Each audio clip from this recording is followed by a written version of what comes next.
शेतमजूर एकजुटीचा शेतकऱ्यांना पीक विमा शेतकऱ्यांना पीक विमा शेतकऱ्यांना नागडं करणाऱ्या सरकारचा शेतकऱ्यांना नागडं करणाऱ्या सरकारचा मुळात ज्या सरकारनं ज्या शेतकऱ्यांना नागडं केलेलं आहे, असं झालं की शेतकऱ्यांच्या मालाला भाव नाही, सोयाबीनला भाव नाही, कापसाला नाही, कुठल्या प्रकारच्या योजना ह्या फक्त कागदावरच आहेत।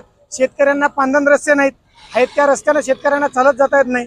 म्हणून हे काय ज्या काय आमच्या मागण्या आहेत, सरकारने जे काय आम्हाला निवडणुकीपूर्व आश्वासन दिलं होतं की शेतकऱ्यांचा सातबारा कोरा करू, शेतकऱ्यांच्या सोयाबीनला 6000 रुपये भाव देऊ, या आश्वासनाची पूर्तता करण्यासाठी, या आश्वासनाची जाणीव करण्यासाठी आणि या सरकारने जे काय आम्हाला उघडं नागडं केलेलं आहे, हे उघडं नागडं अवतार घेऊन आम्ही सरकारच्या दारामध्ये जातोय आणि शेतकऱ्यांच्या वतीनं सरकारकडे एक मागणं करतोय की हे सरकार मायबाप, तुम्ही शेतकऱ्यांची कर्जमाफी करा, शेतकऱ्यांच्या सोयाबीनला 6000 रुपये भाव द्या।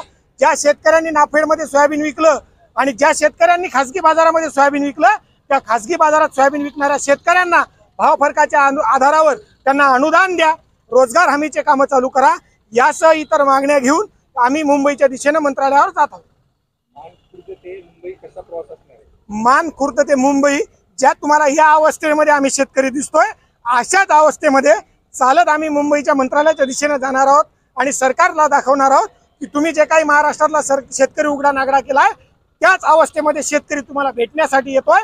तुम्ही त्यांच्या ज्या काही मागण्या आहेत त्या पूर्ण करा। प्रामुख्याने मागण्या आमच्या कर्जमाफी आहे, शेतकऱ्यांचा सातबारा सरकारने सरसकट कोरा केला पाहिजे।